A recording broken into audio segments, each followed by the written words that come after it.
श्री हरि नारायण। दोस्तों, सनातन धर्म में एकादशी व्रत का विशेष महत्व माना गया है। पौष मास की शुक्ल पक्ष की एकादशी को पौष पोतुदाई एकादशी कहा जाता है। इस दिन भगवान श्री विष्णु और माता लक्ष्मी की पूजा की जाती है। मान्यता है कि यह व्रत संतान प्राप्ति, संतान की दीर्घायु और परिवार की सुख शांति के लिए अत्यंत फलदायी है। जो दंपति संतान सुख से वंचित होते हैं, वे श्रद्धा और नियम से यह व्रत करें तो भगवान विष्णु अवश्य कृपा करते हैं। यह व्रत संतान प्राप्ति के लिए सर्वोत्तम माना जाता है। संतान के स्वास्थ्य, दीर्घायु, संस्कारों के लिए भी यह व्रत किया जाता है। इस व्रत से पितृदोष और पूर्व जन्म के पाप नष्ट होते हैं। भगवान विष्णु की विशेष कृपा प्राप्त होती है। परिवार में सुख शांति और समृद्धि आती है।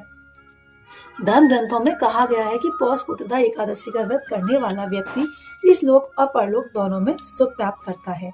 और जो आज के दिन एकादशी यानी कि पौष पुत्रदा एकादशी की कथा कहता है या सुनता है, उसे विष्णु भगवान जी की कृपा प्राप्त होती है।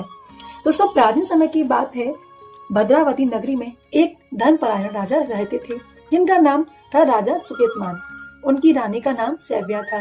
राजा और रानी दोनों ही बहुत पुण्य आत्मा थे, परंतु उन्हें संतान सुख प्राप्त नहीं था।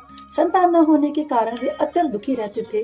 राजा सोचते थे कि बिना पुत्र के उनका वंश कैसे चलेगा और पितरों को तृप्ति कैसे मिलेगी। एक दिन राजा वन में भ्रमण करने निकले। वहां उन्होंने कुछ ऋषियों को तपस्या करते देखा। राजा ने अपनी व्यथा ऋषियों को सुनाई। तब ऋषियों ने कहा, हे राजन, आपने पूर्व जन्म में अनजाने में एक गर्भवती हिरणी को मार दिया था।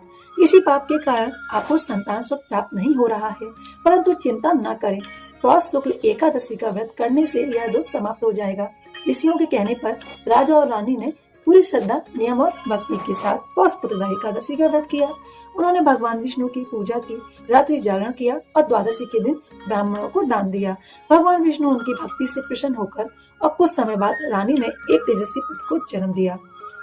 पूरे राज्य में आनंद छा गया। तब इसे इस एकादशी को पुत्रदा एकादशी कहा जाने लगा।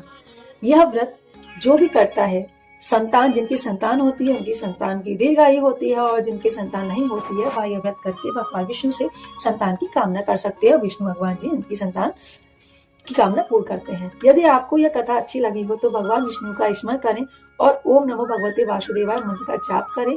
जय श्री हरिनारायण, जय विष्णु भगवान की।